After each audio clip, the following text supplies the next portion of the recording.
Saudações diletantes!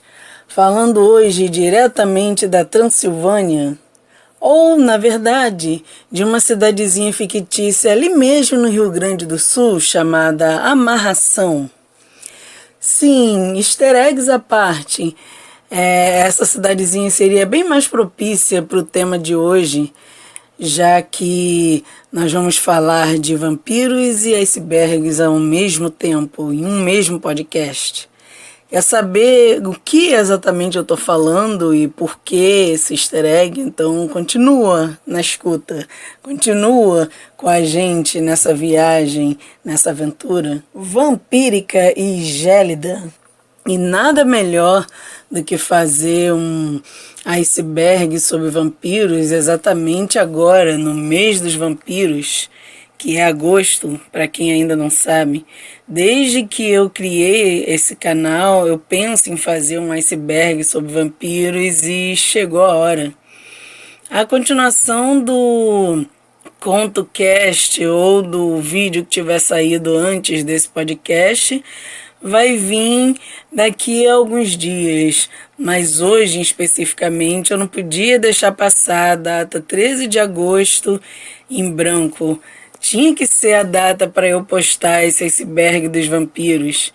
E para uma breve explicação sobre o Dia dos Vampiros, eu posso dizer que, pelo menos aqui no Brasil, é uma data criada pela rede Vamp, que é um grupo aqui do Brasil que tem muita ênfase nessa temática vampírica. Inclusive faz parte dele a Liz Vamp, que é a filha do nosso saudoso Zé do Caixão, que tanto eles defendem a diversidade cultural, ou seja, sendo contra os preconceitos e determinados tipos de julgamento, discriminação, que a galera que curte esse tema vampírico muito a fundo costuma sofrer. E é um dia também que normalmente eles se reúnem para convocar pessoas para fazerem doações em bancos de sangue em São Paulo e às vezes em outras cidades do Brasil também seguindo a mesma temática, seguindo um evento que eles costumam fazer todo ano, ou às vezes algumas outras cidades, alguns grupos se reúnem em outras cidades também e fazem a mesma coisa.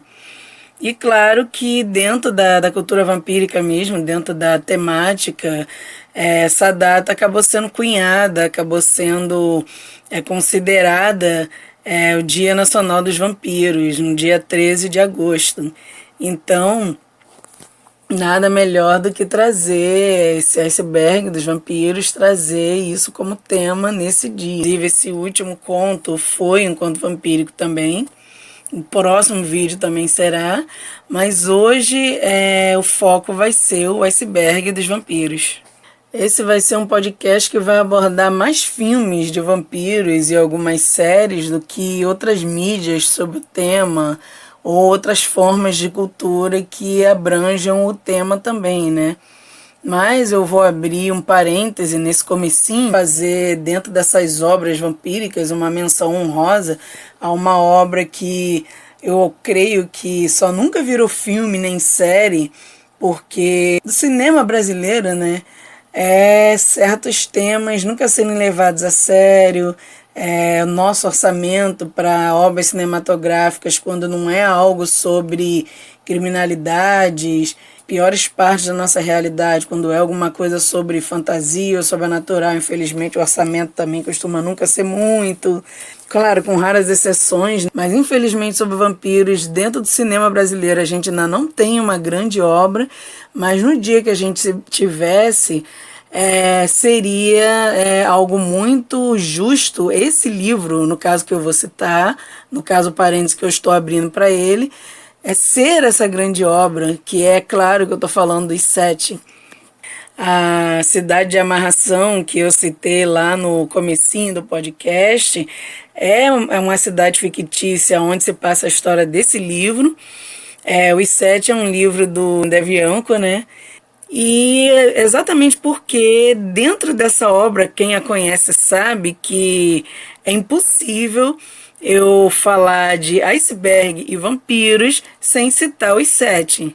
Não só para quem conhece a obra, mas principalmente para quem me conhece, sabe que eu ia considerar uma grande heresia da minha parte se eu fizesse isso. Até porque nós ainda estamos em pleno inverno. Enfim, então, deixando os easter eggs de lado, foi inclusive um aceno a isso, eu fazer esse iceberg com 7 níveis, porque esse iceberg dos vampiros que eu pretendo fazer terá 7 níveis. E a questão também de se falar de vampiros e iceberg, ter que me lembrar dos 7, não tem como, dentro da minha cabeça super faz sentido, e acho que dentro da cabeça de qualquer pessoa que conheça esse livro. Por enquanto eu vou me ater aos mais de 50 filmes que vão ser o foco aqui e que vão estar dentro desse iceberg. Eu vou também, apesar de isso ser um podcast, mas como a gente está no YouTube, eu costumo utilizar imagens para ilustrar algumas coisas que eu falo. Então eu vou colocar aqui nesse podcast a estrutura de um iceberg, para quem nunca ouviu falar, para quem não sabe o que são esses icebergs dentro da cultura pop que o pessoal tem feito. É como se fosse uma metáfora para diversas coisas que as pessoas costumam fazer. Iceberg de uma determinada obra. Eu já vi iceberg, por exemplo, dos Simpsons, iceberg de South Park. Tem o que está mais famosinho nesse presente momento, que tem a ver com os nossos temas aqui do canal, é o iceberg dos filmes de terror. E não necessariamente só baseado nele, mas talvez quando eu resolvi querer fazer outras coisas além dos contos que eu costumo narrar ou trazer narrado por outras pessoas aqui, a primeira coisa que eu pensei em fazer foi exatamente um iceberg sobre vampiros. E agora a gente vai fazer e eu vou explicar quais vão ser os 7 níveis desse iceberg logo de cara. Eu vou dar uma pincelada mais ou menos nos 7 níveis que eu pretendo trazer. O primeiro, a superfície, vão ser os filmes que todo mundo lembra quando ouve a palavra vampiros, pelo menos para mim, né? São os filmes mais óbvios sobre esse tema. O 2, o segundo nível, vão ser os filmes que mesclam vampirismo com ação, que eu creio que dentro da temática sejam uma vertente à parte, né? Sejam um tipo à parte.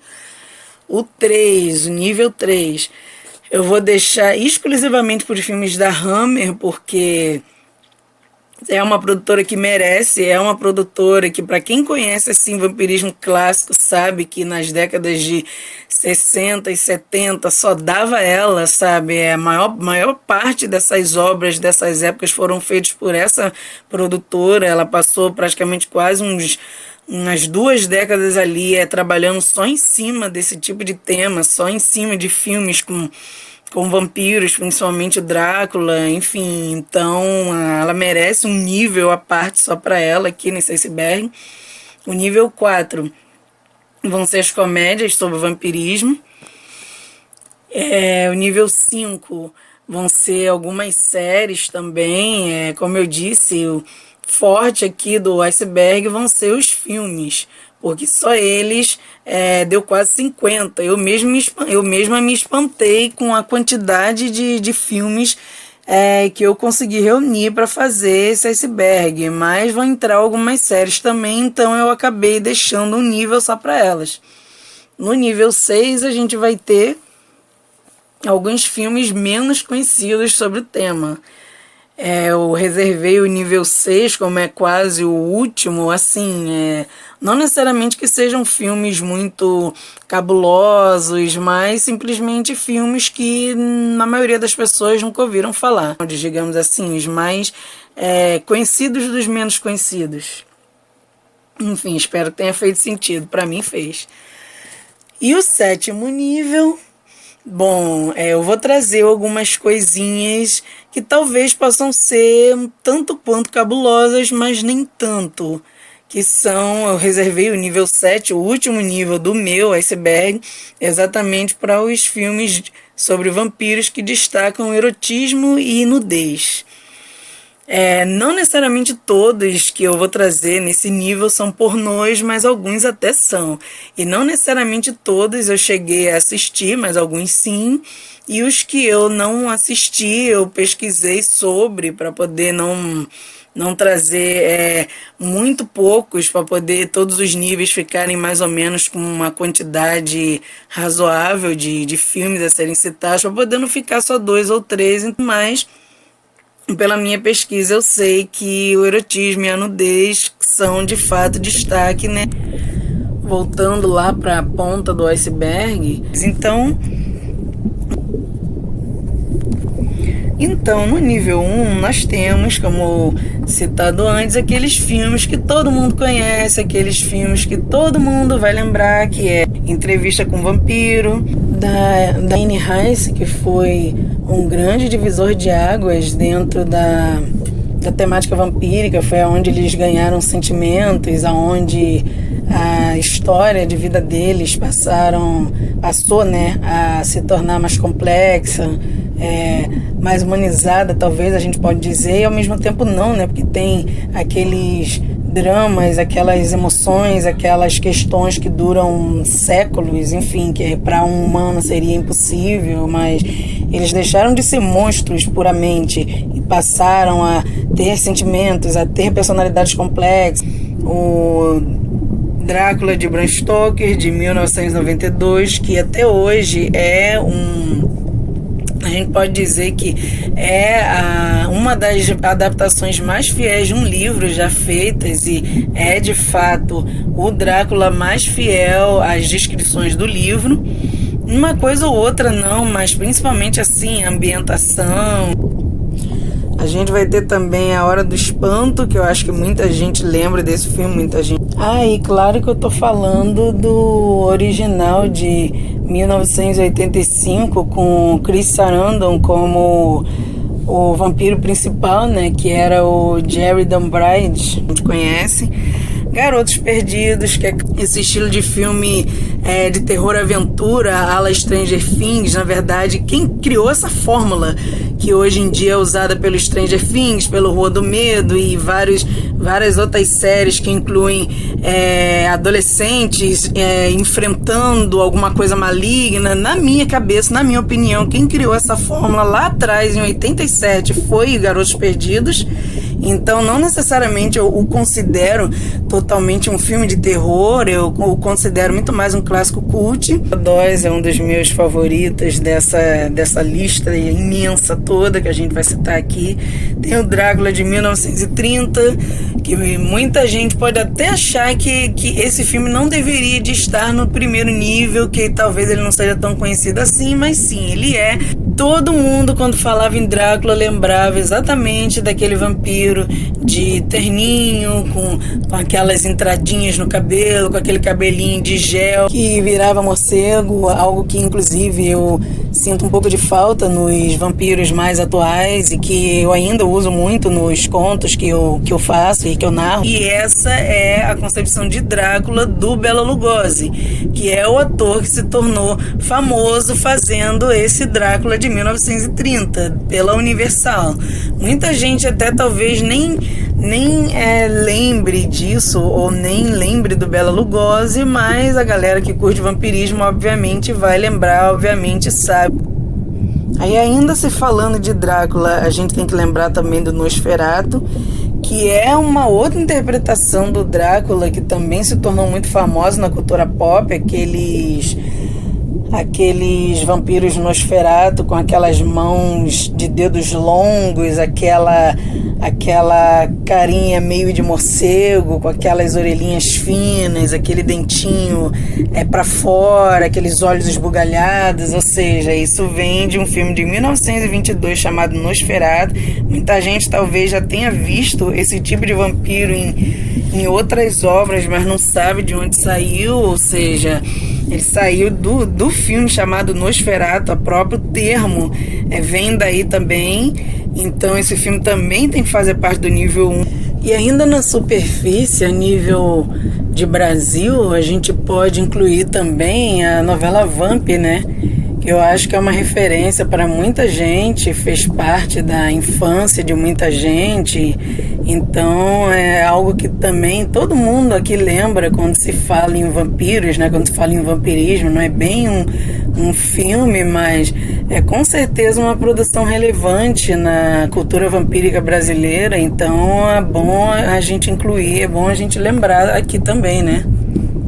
Aí já passando para o nível 2, que são os filmes de ação sobre vampiros, a gente vai ter mais um Drácula, a gente vai ter o Drácula 2000, que infelizmente muita gente não gostou desse filme, muita gente com o tempo diz que ele envelheceu mal, muita gente, eu já vi vários canais falando mal dele. Para mim, mais uma vez, com as minhas preferências impopulares, porque algumas de fato são, eu tenho um carinho muito grande por esse filme, então ele tá aqui logo no nível 2, porque ele é um dos poucos filmes de vampiros com ação que de fato eu posso dizer que eu gosto, porque é um nível 2, que é esse nível da ação, eu trouxe aqui mais a partir que eu me propus a fazer um iceberg dos vampiros, mas não é muito a minha praia esse negócio de juntar vampirismo com ação, enfim.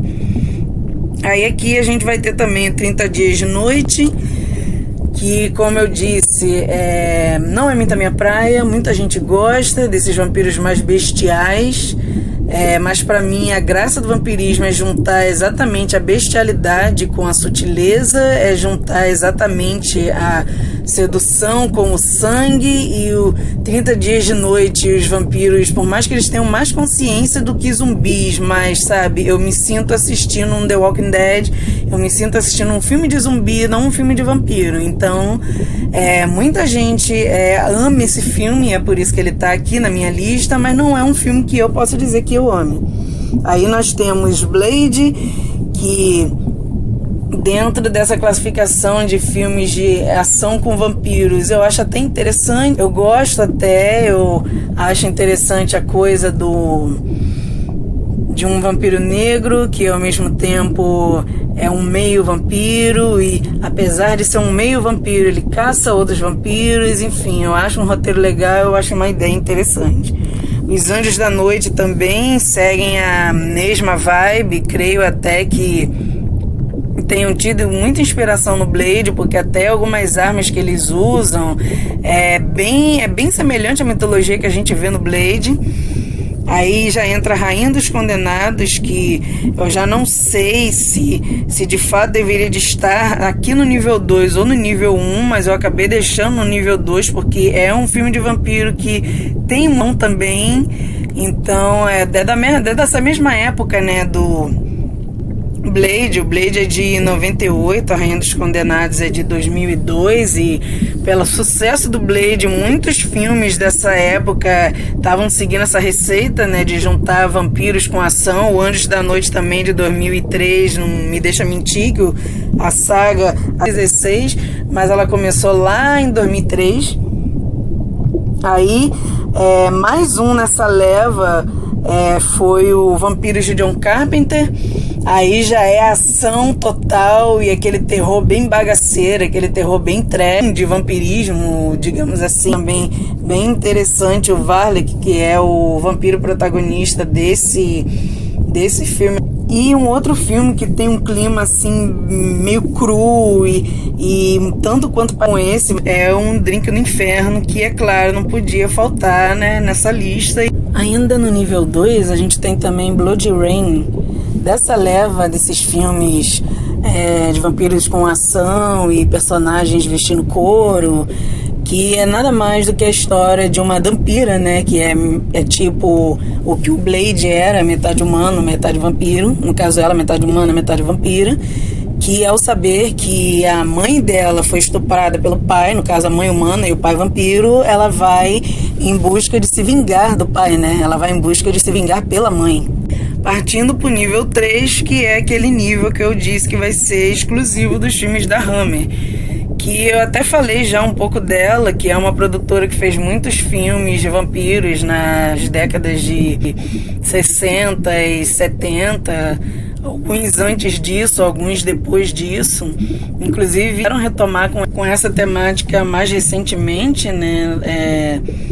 Mais especificamente lá no ano de 2010, quando eles fizeram Let Me In, né? Que é o Deixe-me Entrar, que é da Hammer também, apesar de não seguir o que a galera costuma conhecer como um filme da Hammer, né? De não seguir aquela receita das décadas de 60 e 70 dos filmes da Hammer.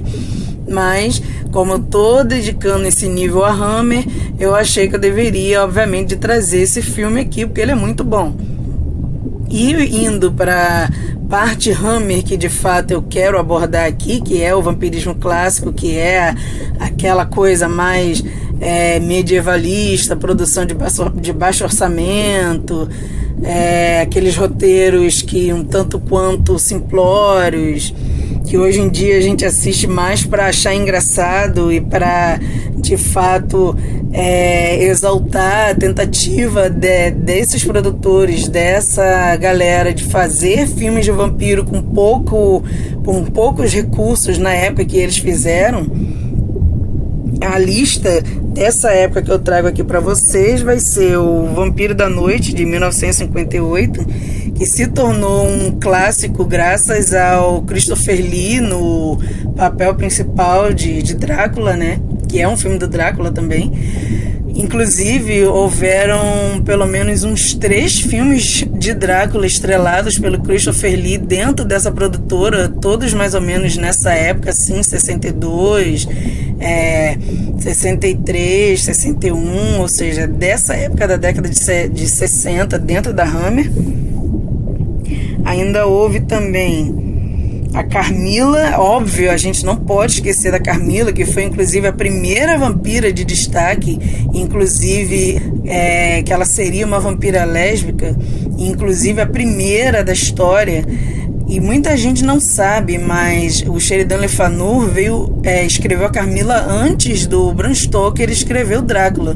Então, apesar do Drácula ter ficado sendo mais conhecido, muita gente considerar ele o primeiro vampiro dentro da literatura e dentro da cultura pop nas décadas mais atuais, a gente teve antes dele a Carmila. A Carmila foi, de fato, a primeira vampira de destaque, digamos assim. O Sheridan não foi o primeiro a escrever sobre vampiros, mas é bom destacar que a Carmila veio antes do Drácula até. E a Hammer tem um filme exclusivamente sobre ela. Uma das coisas que me fez eu me tornar fã dessa produtora foi isso, né? Infelizmente, nunca mais ninguém fez um filme sobre Carmila depois da Hammer. Aí a gente vai ter ainda As Filhas de Drácula, também da Hammer. A gente vai ter Lust for a Vampire, que é mais um filme que a mesma atriz que fez a Carmila, que era a Ingrid Pitt, aparece como vampira também em Lust for a Vampire, que apesar da tradução ser luxúria para uma vampira, mas não tem grande luxúria nesse filme, é só mesmo o título. A Condessa Drácula também é mais um filme da Ingrid Pitt pela Hammer, ela no papel principal, feminina do Drácula. E O Circo dos Vampiros, que também é um filme bem interessante da Hammer. Então, apesar de eu ter dito que hoje em dia os filmes da Hammer, muita gente pode achá-los engraçados, eles não são necessariamente comédias. Mas agora a gente vai para o nível 4, que é o nível da comédia, que é o nível daqueles filmes de vampiro que de fato são feitos mesmo para rir. Alguns são puramente comédias e alguns são o que se chama de terrir, né? Que é terror com comédia. Dentre eles eu trago aqui alguns que são o Drácula Morto Mais Feliz, com Leslie Nielsen, muita gente lembra desse filme, de 95. O Procura-se um Rapaz Virgem, que eu sempre achei muito legal, eu gosto muito desse filme, é um daqueles clássicos de sessão da tarde, que infelizmente talvez muita gente não lembre, mas ele traz o Jim Carrey em início de carreira. Muita gente não sabe que algum dia o Jim Carrey já fez uma comédia sobre vampiros, mas sim, ele tá novinho aqui no Procura-se um Rapaz Virgem, e é um filme que eu recomendo, inclusive, Aí, apesar de já ter sido mencionado lá no nível 1, mas eu vou trazer a Hora do Espanto aqui de novo, porque é uma das melhores comédias sobre esse tema já feitas. Novamente, é do clássico oitentista que eu tô me referindo aqui, né? Tem o 1 e o 2. O 2, pessoalmente, eu não curto muito. Eu acho até que perdeu um pouco da comédia no 2. Eles tentaram fazer uma coisa mais séria, apesar de ser comédia ainda, mas o 1 é realmente hilário. É aquele tipo de filme que você ri do início ao fim. Trazendo de volta também lá do primeiro nível, eu tenho que, já que eu tô fazendo isso com A Hora do Espanto, por justiça, eu tenho que também repetir Garotos Perdidos aqui de novo, só que não necessariamente o 1, porque por mais que você tenha muitos elementos de comédia no 1, ele se propõe a ser mais esse estilo de filme de terror-aventura. Mas o Garotos Perdidos que eu trago nesse nível 4 aqui é o Garotos Perdidos 3. Esse sim foi de fato feito para escrachar, esse sim foi feito pra gente rir do início ao fim. E ele traz como protagonista um dos personagens grandes, que acabou se tornando grande, né? Não era para ser protagonista, não era para roubar tanta cena desde lá do Garotos Perdidos 1, né, que é o Edgar Frog, mas acabou roubando tanta cena que no decorrer da franquia, o 2, que não é um filme tão bom assim, e principalmente o 3, ele acaba vindo de protagonista, ele acabou se tornando protagonista da franquia. E no 3, por mais que há ali uma questão um tanto quanto dramática da situação de vida que ele se encontra na idade adulta, né? Porque a gente o conhece adolescente lá no Garotos Perdidos 1, mas eu digo que o filme inteiro tem inclusive uma piada ácida, na verdade várias, mas uma em específico que faz uma crítica ácida a uma outra franquia que eu propositalmente não estou citando aqui. Se eu citasse estaria lá no nível 1, mas eu propositalmente não estou citando aqui porque aqui a gente está falando de vampirismo de verdade, quer seja comédia, quer seja ação, quer seja qualquer coisa. Aqui a gente está falando de obras que respeitam de fato a mitologia vampírica, ou que se baseiam nela, até se for para fazer uma comédia trash, mas sabe, sem infantilizar a mitologia vampírica. E a gente sabe que houve uma franquia muito grande que fez isso e que fez um sucesso absurdo, que o absurdo é o próprio sucesso. Então, dentro de Garotos Perdidos 3, há uma crítica maravilhosamente ácida a esta franquia que propositalmente eu deixei aqui de fora, e eu considero que só sentir esse tom de ironia dentro desse filme, só isso já vale o filme, sabe? Só isso pra mim já torna esse encerramento da franquia Lost Boys um filme especial, só por essa crítica ácida. Não a citarei aqui, porque propositalmente eu me prometi que eu não iria citá-la neste podcast, neste iceberg, porque ela não merece estar aqui. Mas vocês devem saber de qual franquia que infantilizou o vampirismo que eu tô falando. E só de esse filme, Lost Boys 3, Garotos Perdidos 3, A Sede, que é o título dele completo, as críticas ácidas que há a essa franquia, só isso já é de matar de rir qualquer fã do vampirismo clássico, e só isso já vale o filme. Só por isso, pra mim, esse filme já tem um lugar especial, tanto aqui no iceberg, quanto pra mim também. Mas não deixa de ser uma comédia de vampiros também. Aí ainda no nível 4, dentro das comédias de vampiros mais recentes, porque esse último que eu citei foi de 2010. A gente tem uma em 2012 que é Vampis, que aqui no Brasil foi traduzido como Vampiras, que para quem olhar de fora assim, parece ser um filme muito idiotinha, parece ser um filme muito bobo. Estão ali as vampirinhas, patricinhas e tal. É quase como um Patricinhas de Beverly Hills versão vampiro, só que quem parar para assistir o filme vai ver que tem mais coisa. Sim, ele é um filme que também é tipo Garotos Perdidos 3, não se leva tão a sério assim. É mesmo feito para rir, só que eu digo que dentro do Vamps, se você assistir direitinho, se você se envolver com os personagens, tem certas críticas à nossa época ali, tem certas críticas principalmente aos celulares e a maneira como as pessoas lidam com eles, ou ao estilo de vida moderno como um todo, que é bem interessante, que é bem legal, e essas duas personagens vampiras que são as protagonistas são usadas para que essas críticas sejam feitas de uma maneira engraçada e muito legal de se assistir, muito legal de se ver. É um filme também que eu recomendo. E por você ir, se você for, né, com a expectativa baixa, como eu fui quando eu assisti, que eu achava que era só isso, duas vampiras patricinhas e ponto, você vai se divertir, como de fato é um filme para se divertir, mas também você vai se surpreender, você vai encontrar certas nuances nele, como eu me surpreendi.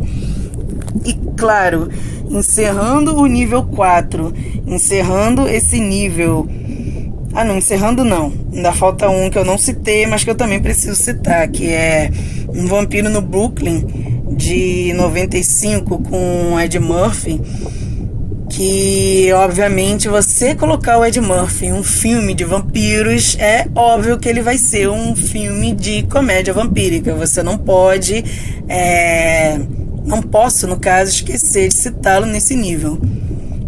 Então, agora sim, encerrando o nível 4, eu não posso deixar de mencionar aqui a comédia que, para mim, e eu acho que para muitos fãs da temática, para muita gente que curte vampirismo, principalmente a galera do RPG, que na época foi quem me indicou esse filme, e agradeço muito, inclusive, de ter tido alguém para me indicar esse filme, para eu saber que ele existe, que é O Que Fazemos no Escuro, de 2014, que é um filme neo-holandês, que, na boa, eu acho que eu nunca vi uma comédia de vampiros tão boa na minha vida.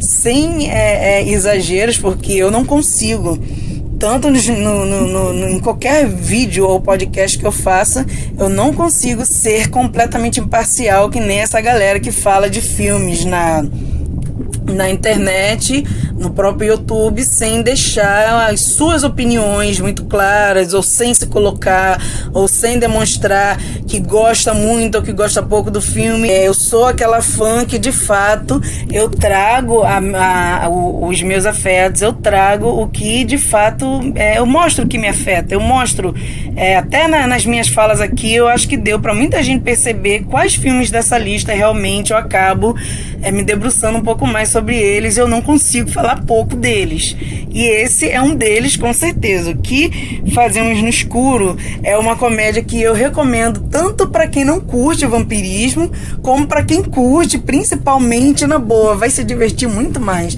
É um filme que pega todos os clichês e os utiliza de maneira magistral, os utiliza de maneira a brincar com eles, e ao mesmo tempo, enfim, de uma maneira construir um roteiro surreal, de uma maneira construir uma comédia simples, feita até com baixo orçamento, que dá para perceber quando você assiste que ela foi feita assim, mas ao mesmo tempo, enfim, assistam, só isso que eu digo, procurem, assistam, que é diversão garantida.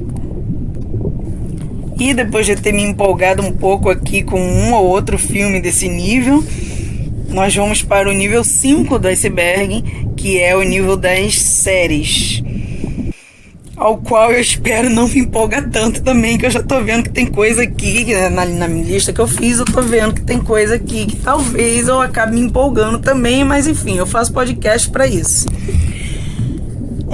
Aí nós vamos citar como as séries de vampiros mais relevantes. Eu vou citar uma que muita gente não gostou, muita gente falou mal, muita gente esperneou e bababá, quando se aquela série do Drácula de 2020. Muita gente mete o malho nessa série, principalmente no último episódio, porque é uma série curtíssima. Eu gostei muito e principalmente eu não tenho vergonha de dizer que eu gostei muito da inversão de expectativas que eles fizeram no último, que é um nível, não deixa de ser, que é o último episódio, que muita gente esculacha, muita gente fala mal. Inclusive eu adorei a introdução de uma Lucy negra, porque é uma personagem que normalmente ela parece ruiva, apesar de no livro eu acho que ela é descrita como loira. A galera que fez os produtores e diretores dos filmes de Drácula ao longo das décadas sempre colocaram a Lucy ruiva. Eu acho que eu nunca vi uma que não fosse. E nesse a gente tem uma Lucy negra ao invés de uma Lucy loira ou ruiva, e eu gostei muito dessa coragem deles, e eu não sei se na verdade foi isso que incomodou a galera. Será? Pode quem quiser achar que eu tô falando besteira, até porque eu me prometi que eu não ia me aprofundar em nenhum dos itens da lista. Vou deixar só essa pergunta aqui no ar. Eu fico me perguntando, será que se essa personagem fosse ruiva, como sempre, em todos os outros Dráculas ela sempre foi, será que a galera não ia aceitar melhor o terceiro episódio? Será que o terceiro episódio ia incomodar tanto assim? E a Van Helsing também, que eu gostei também da inversão que eles fizeram de colocar uma Van Helsing mulher, de colocar uma caçadora, sabe? Eu acho que foram as duas personagens ali que mais incomodaram a galera tradicionalista, que reclamou muito desse terceiro episódio principalmente, mas dessa série como um todo. E curiosamente foram as duas personagens que eu mais amei. Curiosamente, foram as duas personagens que eu mais gostei. O próprio Drácula em si também, eu acho que ele está muito bem representado. Ele saiu daquele Drácula que o Ford Coppola introduziu lá em 92, que se tornou um padrão depois dele, que é aquele Drácula mais voltado para o Vlad Tepes, aquele Drácula que é mais Vlad Tepes do que um conde, digamos assim. E ele volta aquele Drácula que lembra mais o Drácula do Bela Lugosi lá de 1930, que eu tinha falado lá no início do Iceberg, né? Enfim. A gente chega em The Originals, que eu também considero uma série legal sobre o tema, que trouxe muitas inovações, que soube pegar esse tipo de vampiro que anda de dia, esse tipo de vampiro mais, digamos assim, teen, e adaptar para uma coisa mais diversa. The Originals é sobre uma família de vampiros vivendo em Nova Orleans, porque é claro, né, depois de Anne Rice, da nossa querida Anne Rice, os vampiros estarem sempre associados a Nova Orleans, ou histórias vampíricas sempre se passarem em Nova Orleans. Inclusive o Drácula 2000 que eu citei lá no nível 2 se passa também em Nova Orleans, creio que por causa disso, né? E a família vampírica de The Originals mora em Nova Orleans, só pra variar, né? Mas a cidade em si é muito bem explorada nessa série, e inclusive outros elementos dela, que tem as bruxas também, tem a questão dos rituais, crenças religiosas que muita gente sabe que permeiam essa cidade, enfim, a própria mitologia da cidade, as próprias lendas urbanas da cidade aparecem na série também. Então é por isso que eu digo que é uma série muito boa, e para mim supera em muito a série original do qual ela foi derivada. The Vampire Diaries, a série tem absolutamente nada a ver com eles, mas eu considero que ambos são bons, cada um à sua maneira. A série e os livros, por mais que seja uma série teen, os livros têm um clima mais teen também, mas eu considero ambos, tanto essa série quanto os livros que originaram essa série, o tipo de obra teen que não estraga a cultura vampírica. É o tipo de obra teen vampírica que sabe trabalhar com vampiros dentro de um ambiente escolar sem estragar a mitologia.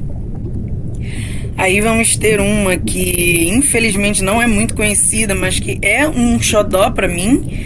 E eu a recomendo a quem ainda não conhece. É uma série de 2007, a Blood Ties, uma série do Canadá, que é sobre uma investigadora particular que, com o passar do enredo, do roteiro, ela quanto um vampiro vão acabar sempre se interessando pelos mesmos casos, que ela é meio que especializada em casos sobrenaturais. Então eles acabam formando uma parceria. É uma mulher humana e o outro é um vampiro. E não, por incrível que pareça, não há nenhum romance entre eles. Uma das coisas dentro da série que eu também gosto muito em parte, isso acaba decepcionando muita gente, mas em parte eu também gostei de não necessariamente eles acabarem tendo um romance ou se tornando namorados, simplesmente porque ela é uma humana, ele é um vampiro e eles estão trabalhando juntos.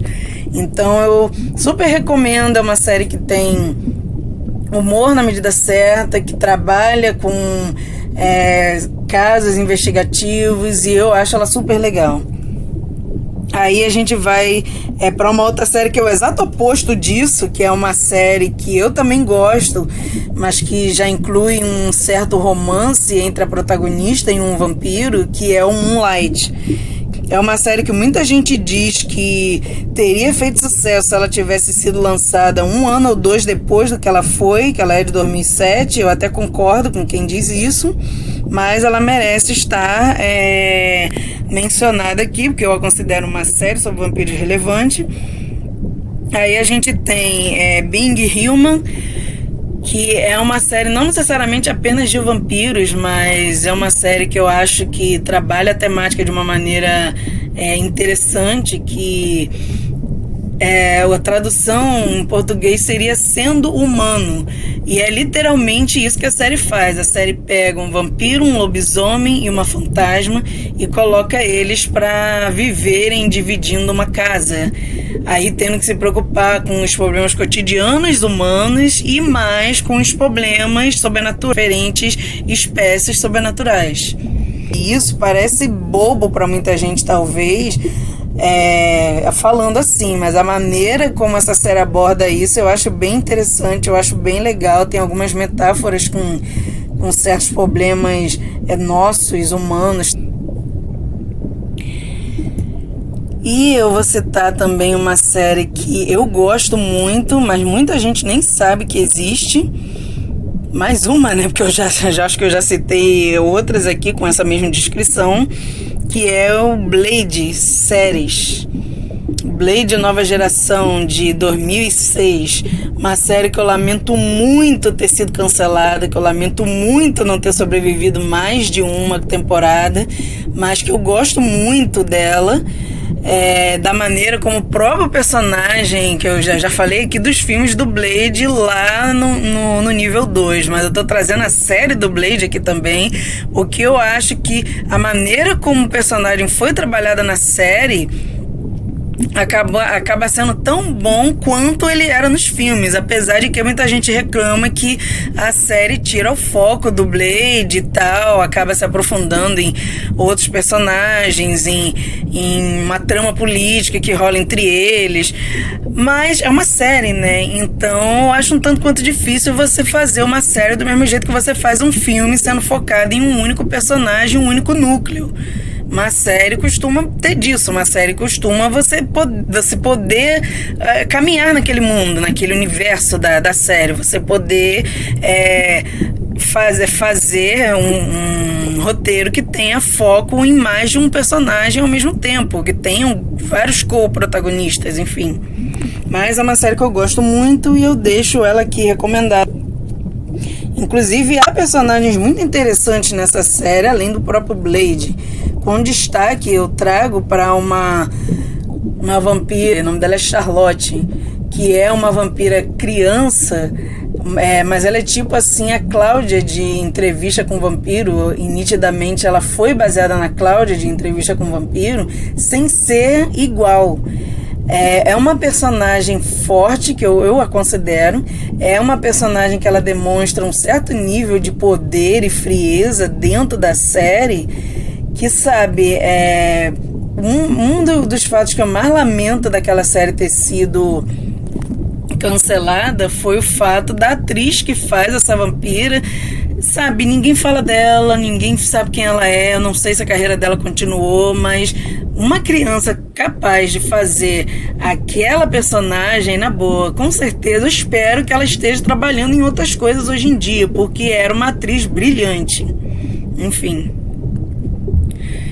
E claro, eu não posso encerrar esse nível sem trazer algo que não é necessariamente uma série, é uma série, mas não é uma série filmada como a galera tá acostumada e tal, com atores, é feito em formato de anime, mas seria um sacrilégio eu não trazer nesse iceberg o Castlevania.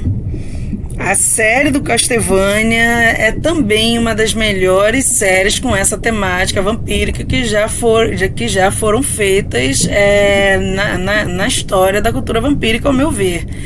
Apesar de pegar essa vibe mais anime, pegar essa vibe mais ação, que não é o que se espera do vampirismo tradicional, mas eu considero que ela merece estar mencionada entre as séries aqui. Tem várias outras séries de anime que também mereceriam estar mencionadas aqui, mas eu não vou me aprofundar, eu vou deixar para futuramente, se for o caso, eu fazer um podcast também só sobre animes sombrios ou sobre animes vampíricos, mas esse em especial eu achei que é um bom representante do segmento e ele deveria de estar dentro dessa lista, ele deveria de estar dentro desse iceberg.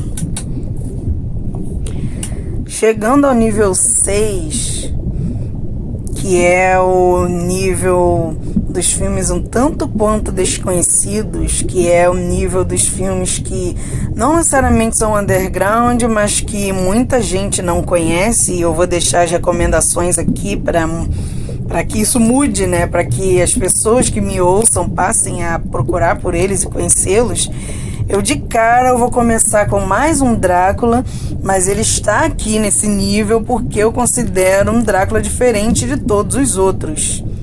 Não só o Donald Pleasence, não sei se é assim que se pronuncia o nome dele, é Pleasence que se escreve, mas ele é o Dr. Loomis lá do Halloween, o saudoso Dr. Loomis lá da franquia Halloween. E ninguém imagina que ele tenha participado de um Drácula. Ele não é o Drácula, mas ele é um personagem relevante. Eu não vou dizer qual, porque, enfim, eu vou deixar para que vocês busquem o filme. Esse filme merece ser conhecido.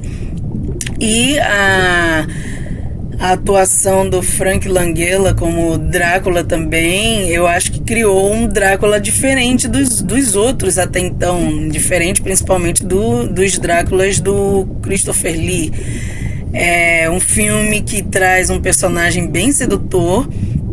Muita gente diz que foi o Bela Lugosi, o Lugosi e o Lee que começaram com essa coisa do vampiro sedutor, mas eu digo que é quase certo que quem começou com um vampiro sedutor e romântico deve ter sido o Frank Langella nesse filme, e ele faz isso de uma maneira muito boa, de uma maneira espetacular, sem estragar a mitologia do vampiro, sem trazer aquele vampiro romântico muito água com açúcar, de uma maneira que, enfim, eu considero esse um dos melhores filmes de Drácula já existentes, um dos melhores filmes de Drácula, pelo menos que eu já tenha visto.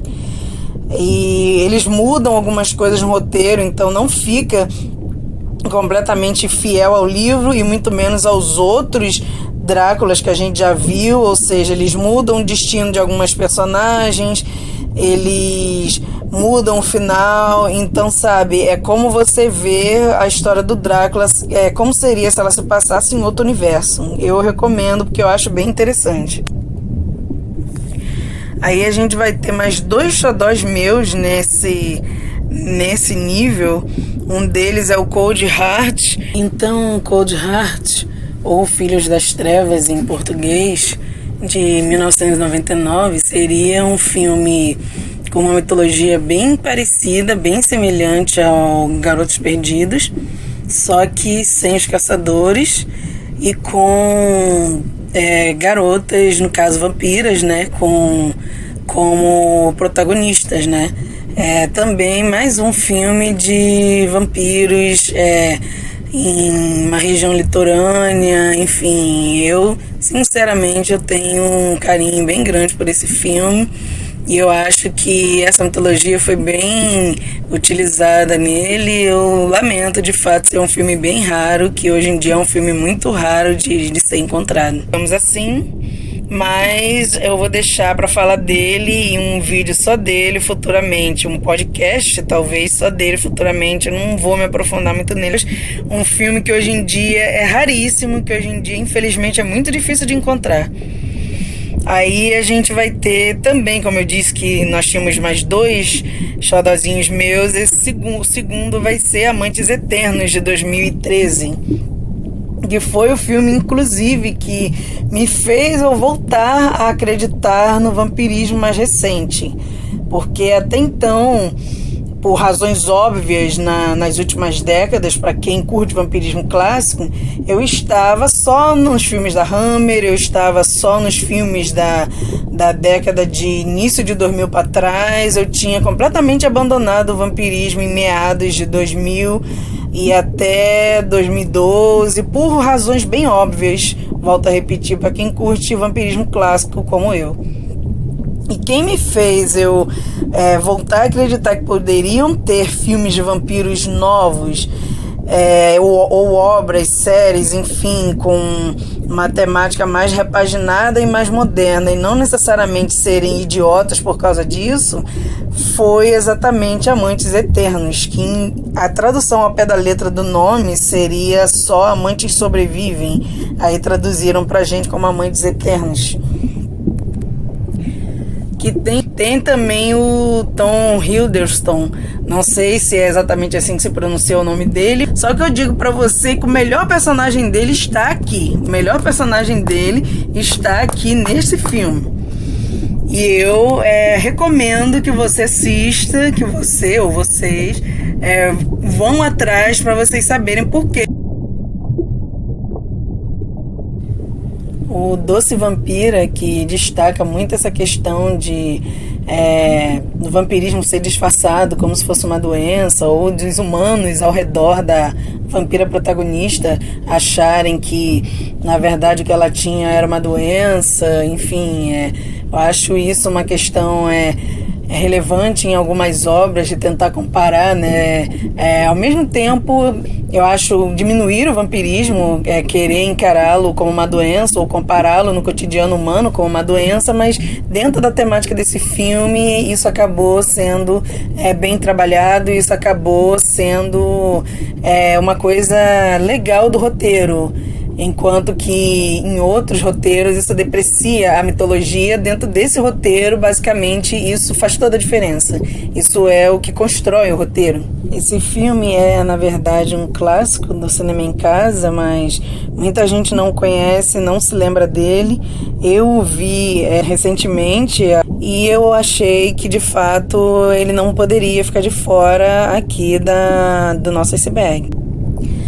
Aí nós vamos ter um filme do iniciozinho da década de 90 chamado Subespécies, que eu acho que merece ser visto com mais carinho, que merece ser apreciado. É um filme sobre 2 universitárias que vão para a Romênia estudar a cultura local e acabam por lá encontrando 2 vampiros. Um deles é um dos poucos vampiros, assim, nas décadas mais recentes, a emular completamente aquele estilo de vampiro Nosferatu que eu citei lá no nível 1 também, que saiu lá daquele filme de 1922, ou seja, esse é um dos poucos filmes que tem um personagem de destaque, praticamente um co-protagonista do filme, sendo um vampiro desse estilo, sendo um vampiro desse tipo de criatura lá do Nosferatu, com os dedos longos e tal.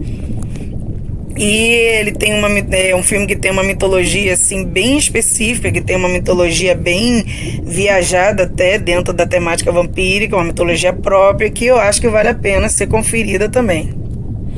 Aí a gente vai ter o Zoltan, o cão vampiro de Drácula, porque sim, existe um filme de vampiros que não é necessariamente sobre vampiros, é sobre um cachorro vampiro. Bem inusitado e interessante também, um filme inclusive que eu conheci na infância e eu passei muitos e muitos anos da minha vida atrás dele para consegui-lo na vida adulta, porque eu me lembrava que bem na infância eu tinha assistido um filme de um cachorro vampiro e eu queria muito ver isso de novo. Eu levei anos para conseguir esse filme de novo. Não é assim a melhor produção do universo, mas é interessante de se ver. É uma ideia interessante a ser explorada, então é legal de se assistir. Tenho Fome de Viver, que eu coloquei nesse nível porque apesar de ele não ser tão desconhecido assim, mas eu acho que para a maioria das pessoas ele é. A galera gótica o conhece porque logo no início o filme começa com um clipe do Bauhaus praticamente, é uma música do Bauhaus inteira, ele começa se passando dentro de um show do Bauhaus, a personagem protagonista está em um show do Bauhaus, mas eu fiquei na dúvida se eu citava ele dentro desse iceberg ou não. Eu acho que eu estou citando mais porque ele é um filme querido pela galera que curte vampirismo, apesar de em momento algum do filme a palavra vampiro ser citada. Há pessoas até que dizem que na verdade esse filme é uma metáfora para AIDS, cada um tem a sua interpretação diferente sobre ele, ou para DSTs como um todo, mas é um filme que eu acho que merece ser visto, merece ser analisado. E é um filme repleto de simbolismos, tem a questão ali do envelhecimento também, enfim. E o que vem a ser talvez o item mais under mesmo, o item mais desconhecido e obscuro desse nível 6, é um filme chamado As Sete Vampiras, que é uma produção nacional. Sim, pasmem. Eu comecei esse podcast reclamando exatamente que não há produções vampíricas no Brasil e que a galera que não leva muito a sério, não dá muito orçamento para esse tipo de produção, mas até que nós temos uma que é As Sete Vampiras, que, fazendo jus à minha reclamação lá do início do podcast, poderia ser uma produção levada muito mais a sério, sim. Tem um roteiro muito legal, tem uma história de mistério ali, inclusive é um mistério se realmente é um filme sobre vampiro ou não é. Há essa dúvida durante todo o filme, isso fica no ar e faz parte do mistério do filme, o telespectador descobrir no final isso. E infelizmente é uma produção que, apesar de ter um roteiro muito bom, infelizmente ela não foi muito levada a sério, ela não foi feita para ser levada a sério, mas é um filme bem divertido, é um filme que ele diverte tanto se você tentar levá-lo a sério, como se você também assisti-lo como um terrir, como se fosse um daqueles filmes lá que eu citei aqui no nível 4, um filme de uma comédia vampírica, digamos assim. Para não me alongar mais, chegamos finalmente o final do podcast, no famigerado nível 7, que, como eu disse lá no início, é o nível dos filmes eróticos. Sim, porque existe o vampornô. Eu tô chamando assim, tentando fazer uma piada talvez, mas sim, existe filmes pornôs com temática vampírica. E logo de cara aqui nesse nível, eu vou colocar algo que não é necessariamente um filme, mas que eu joguei nesse nível porque é óbvio que é muito mais pornô do que uma história sobre vampiros, que ele não é nem tão desconhecido assim, é uma série bem famosa até, uma série que todo mundo fala muito bem, é uma série que todo mundo elogia, mas vamos combinar. Quando eu comecei a assistir, eu esperava mais vampiros, e é uma série pornô de todo, que é o True Blood. Pode ter uma boa ideia, porque eles vendem como uma série tendo aquela ideia, aquela questão de porque foi criado pelos cientistas japoneses um sangue artificial para os vampiros passarem a não precisar mais se esconder na sociedade humana, mas não tem, nem pelo menos até onde eu vi, né, porque eu não consegui, sinceramente, até hoje. Possa ser que, sei lá, com o passar dos anos, algum dia eu esteja pronta para terminar True Blood, mas eu não consegui nem terminar a primeira temporada, falando francamente, a coisa de uns 5 anos atrás, quando eu tentei assistir. Então, levando em consideração a minha impressão dessa série há alguns anos atrás, quando eu tentei assistir, não tem exploração nenhuma dessa temática, não tem exploração nenhuma dessa questão dos vampiros dentro da sociedade, ou de como esse sangue artificial foi criado. Não, é só uma galera dentro de um bar, e tem mais o dia a dia da galera dentro daquele bar, só porque o bar vende True Blood, e é mais a galera transando mesmo, basicamente o filme inteiro. Se ainda fosse a galera transando com vampiros, mas não, é a galera transando de humano com humano mesmo. E sim, isso me irritou, porque se eu estou indo assistir a um romance vampírico, a uma história vampírica, até se for uma história de sexo vampírica, eu vou querer ver vampiros. E pelo menos boa parte da primeira temporada de True Blood a gente não vê vampiros, sinceramente. Pode quem quiser achar minha reclamação engraçada, mas é isso. Foi a minha impressão de True Blood. Ao mesmo tempo, eu trago aqui uma outra série que, infelizmente, não saiu dos livros. Eu comecei também esse podcast fazendo menções honrosas a alguns livros nacionais, mas eu vou citar um internacional aqui agora, que infelizmente não saiu dos livros ainda. Eu espero que algum dia saia.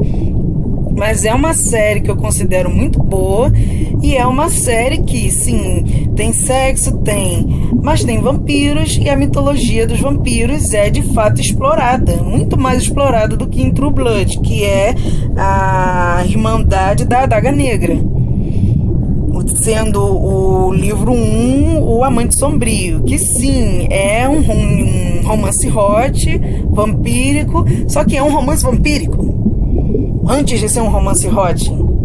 Então, legal, o que eu acho de mais legal nesse livro, e ele me conquistou tanto, eu gosto tanto dessa série, principalmente do livro 1, é exatamente isso. Ele soube dosar as duas coisas, ele soube trabalhar bem a temática, ele soube colocar de fato os vampiros ali em cena. Ele muda a mitologia em algumas partes também, ela no caso, né? Poxa, perdão que eu tô falando ele o tempo todo, mas é me referindo ao roteiro, o roteiro do livro, porque é um sacrilégio eu falar ele para me referir ao autor desse livro, porque é brilhantemente uma autora. O nome dela é J.R. Ward, e para mim é brilhante. Para mim, eu tô falando de uma das minhas autoras favoritas, porque é brilhante o que ela faz nesse livro, é brilhante como ela constrói esse roteiro, é brilhante como ela cria personagens cativantes pra caramba, que cativa tanta galera que tá atrás de um romance hot, mas ao mesmo tempo é muito mais do que isso. É um romance hot com conteúdo, sabe? É um romance vampírico, hot, e que ainda tem um conteúdo legal, independente. Se não tivesse hot nenhum, seria legal.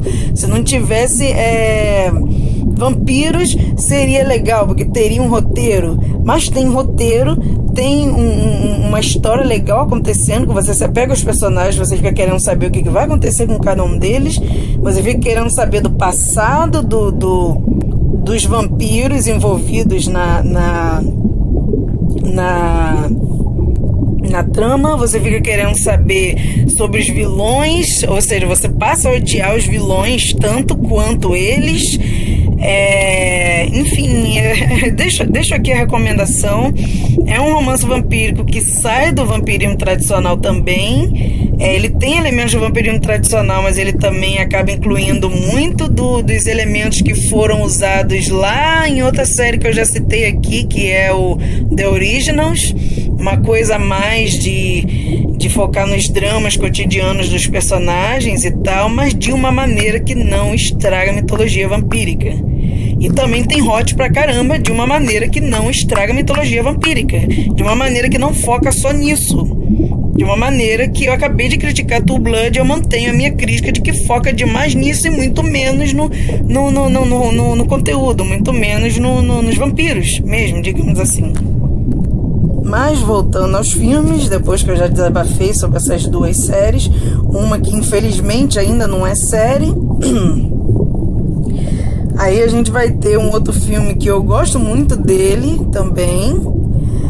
É um terrir e ao mesmo tempo não necessariamente ele chega a ser hot, mas tem nudez no filme, tem um bordel no filme, inclusive até no nome do filme. Então eu coloquei ele nesse nível dos vampíricos eróticos, que é o Bordel de Sangue, de 1995, que é uma trama que supõe a mostrar como seria se Lilith voltasse nos nossos tempos, ou na década de 90, né, que é quando essa história se passa, e criasse seu próprio bordel, sendo que não necessariamente é um bordel comum, ele é um bordel só de fachada, porque ele é nada mais, nada menos do que um ninho de vampiras, que é na verdade que ela cria, né? Ela fica ali, ela e as meninas dela, como se ela fosse a cafetina, e as meninas do bordel, só que na verdade não rola nada. Na verdade elas estão ali só para seduzir os caras e fazê-los de comida, é simples assim. E eu super gostei dessa ideia, eu super gostei dessa temática, sabe? De um grupo de vampiros que atraem os homens naquilo que eles mais gostam na vida, e eles vão lá achando, crentes que vão se dar bem, crentes que estão no paraíso, e na verdade eles estão ali só sendo bucha de canhão, só sendo comida para elas, é só uma isca para eles, o que elas se propõem a pensar, a fazê-los pensar que elas estão fazendo ali. Esse filme tem defeitos? Tem. Poderia focar mais nas vampiras? Poderia ter meia hora a menos de filme que seria melhor? Poderia focar menos em certos personagens escrotos? Poderia, mas eu considero um filme que merece estar no iceberg, que merece estar principalmente nesse nível 7. E uma particularidade sobre ele é que, na verdade, ele é um episódio estendido da série Contos da Cripta. O nome dele inteiro, na verdade, é Contos da Cripta, o Bordel de Sangue. Mas eu coloquei aqui só Bordel de Sangue porque, sinceramente, tanto faz você vê-lo como um episódio dessa série estendido ou como um filme, ele é muito mais comercializado, ele é muito mais vendido como um filme, então eu coloquei ele aqui como um filme. Aí a gente vai ter Dormindo com o Vampiro, que infelizmente eu ainda não vi, mas pretendo. Inocente Mordida, que também toca nessa temática de uma maneira um tanto quanto erotizada. Crimson Night, que é a mesma coisa, mas tendo sido um pouco mais voltado para o pornô, pelas pesquisas que eu fiz e até por algumas fotos do filme que eu vi. Drácula Sucks, que é literalmente uma versão daqueles Dráculas tradicionais lá da Hammer, só que uma versão pornô deles. Sim, é muito engraçado até de se dizer. Eu ainda não assisti também, mas eu pretendo. E no mais, a gente encerra esse nível 7 falando de um dos filmes que eu acho que melhor trabalha o erotismo dentro do vampirismo. Apesar de que o vampirismo em si já tem elementos de metáfora erótica, né? A questão da mordida, questão do do sangue, da penetração e tal. Porém, contudo, entretanto, esses que eu citei aqui no nível 7 são os que focam mesmo nesses elementos mais eróticos.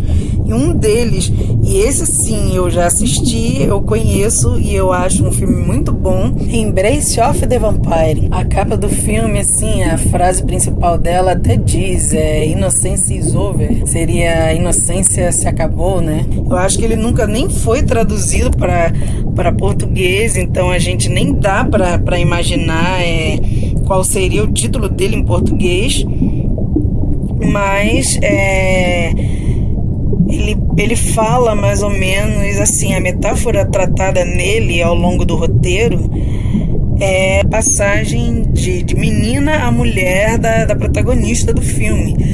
Aí ele vai intercalando isso com certos encontros que ela passa a ter com um vampiro, que você não sabe se estão acontecendo só na cabeça dela ou se realmente aquele personagem existe. E isso é feito de uma maneira brilhante dentro do roteiro. É mais uma obra erótica que não é puramente erótica, que ela tem um roteiro também, ela tem uma história acontecendo, e até a parte do erotismo tem uma razão para estar ali dentro do roteiro. Ela é super justificada e eu super recomendo, vou deixar aqui essa recomendação. E eu disse que eu estava encerrando, mas na verdade eu acabei esquecendo de um que eu também gostei muito quando eu vi, apesar de ele não ter um foco necessariamente no erótico, mas ele tem algumas cenas de erotismo, então eu vou incluí-lo nesse nível também, que é Keys of the Damned.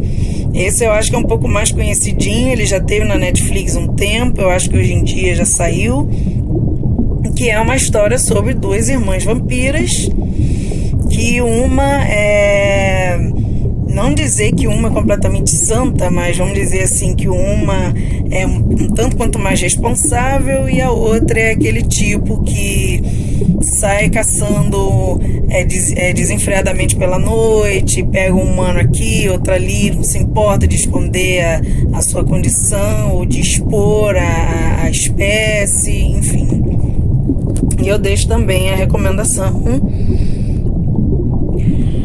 que, apesar dele ser um filme recente, ele é de 2014, se não me engano, ou não, 2012, ele é de 2012 também. Ele faz algumas homenagens aos filmes de vampiros mais antigos, e ele tem essa questão das duas irmãs, e ele tem uma certa carga de erotismo também.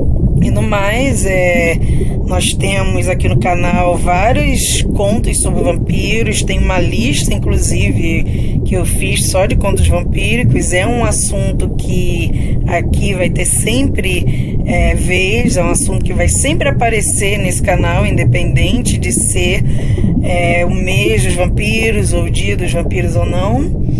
E no mais, aí embaixo tem esse botãozinho maravilhoso para se inscrever no canal. E eu deixo a vocês sonhos terríveis e pesadelos inspiradores.